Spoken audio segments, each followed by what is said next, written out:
All right, so this week I wanted to dive a little bit deeper into the N8N workflow and how I put that stuff together, connecting from Iconik to 12 Labs and automating that process, right? So N8N is a pretty deep tool.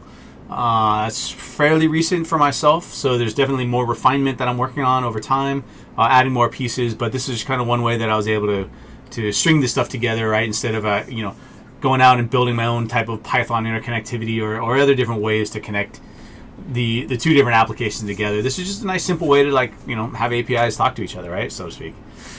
So for the first step I'm looking for is I'm going to set up a webhook. So this is going to essentially look for that event, and that event is dragging a file into the collection. So I set that up on the Iconik side. So with this specific URL attached to it, when the file drops in, it's going to trigger this webhook to kick off this process, and then dump a bunch of that information into the next step, and then so on and so forth. So I'm going to take that information from the one part that I'm getting from that webhook, because specifically if I'm looking at what 12 Labs needs, I have to work backwards, right? So 12 Labs is expecting the download URL of the file, so living somewhere in S3 on-prem, cloud, wherever it is, and then being able to get that file to 12 Labs. So I need to figure out how to get that download URL from Iconik, because out of the gates with this, with the initial webhook, I don't get that. I get a bunch of different information. So the first thing I need to go into is I need to grab that object ID that I came from that last side. I'm going to transform it. I'm going to call it an asset ID. I'm going to go back into Iconik. I'm going to take that asset ID. I'm going to figure out what's the file ID associated with that. So now I've had those two pieces. I'm going to strip that ID into the file ID, right? So I'm going to call those specific things. So now I have a file ID, asset ID. Those are the two main pieces. Now I can go back to Iconik and I can take those two, and I can ask it based on that, what's a download URL? So that gives me the output of that download URL that I'm able to pull that file from and send it off to the 12 Lab side. If you notice, I have a bunch of different wait nodes in here. Your workflow might vary. In my experience, sometimes running this, it would pass that information across to the next node faster than the data was coming to it. So I added those wait nodes just to make sure that was appropriate, right? So after you pass all this information, you're going to send it up to 12 Labs. So the first thing I'm going to do is I'm going to go into the task API and take that information, the download URL, and I'm going to send it to the system. I'm going to go, first bit is the form data. Model name is Marengo Retrieval 2.7. Again, this is at this time, it might vary. Go through the 12 Labs APIs, make sure you're using the right ones, make sure you're using the right information on that side.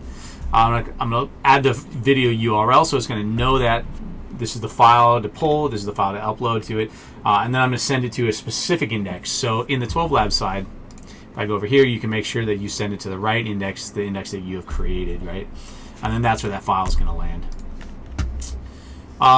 So after you get that next step, I'm going to basically I want to understand when this has finished, this indexing has finished, so that I can then ask that file to generate the summary and the topic and the title. In this step, in this big if-then loop, I'm essentially just going to pull that index ID and ask it based upon this part right here, the status complete, right? So I'm going to look to that file, or I'm going to look to 12 Labs, and I'm going to say, give me that task information. If it says complete, move on. If it doesn't, then don't. So that's essentially what I'm looking for in this loop right here. Sometimes it works better than other times. Again, I think you might want to play with that a little bit in that area. Maybe refine it a bit more. I haven't had enough time on that myself personally.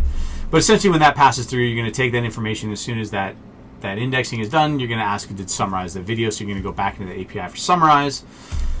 You're going to go in and then you're going to send that the video ID. Again, you're going to send that, and then you're going to add the prompt. So what you want to generate based on that, based on the video and what you want to get out of it. So this could be, it's up to you on any type of typical AI prompting.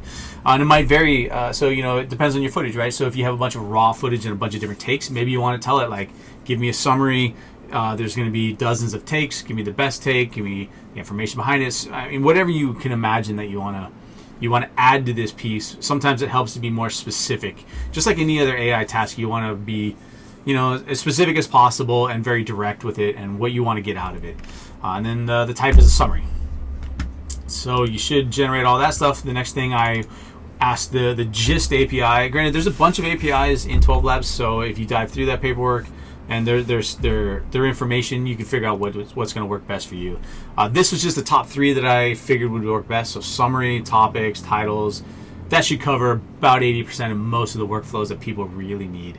And again, this one is grabbing that information with this API. And then I'm just going to pull it, and I'm going to ask for the title and the topic, and then just going to output this side, so title, topic. And then lastly, in this, I want to take all this and I want to get it back to Iconik. So in this node, I'm going to pull the Iconik view. Specifically, it's the metadata view, and I want to understand where I'm going to be injecting that metadata to. So in this node, I'm going to go in and I'm going to ask it to give me that information for that metadata view, which then I'll use to go back and ask Iconik to place that data into that view. So specifically on the right hand side, you can see here's the field values for this video summary. This is a specific metadata name for it called I called it video underscore summary. You can call it whatever you want. That's going to inject this value here for this file. Video underscore title, right? That's another metadata category, injecting this piece for the title. And video underscore topic, and it's going to inject this side. So this could be as many as you want. I don't want to necessarily say unlimited, but I've seen a lot in my time.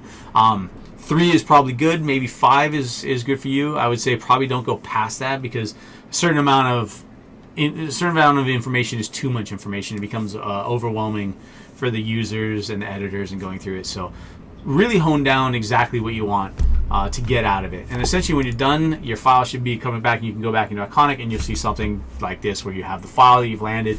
It's re-injected the video title, the topic, and the summary, again, or whatever you chose to put it as, but you'll just see it automatically updated into this. So essentially that's the process. And yeah, let me know if you have any other questions, or you want me to dive deeper in any other sections of this.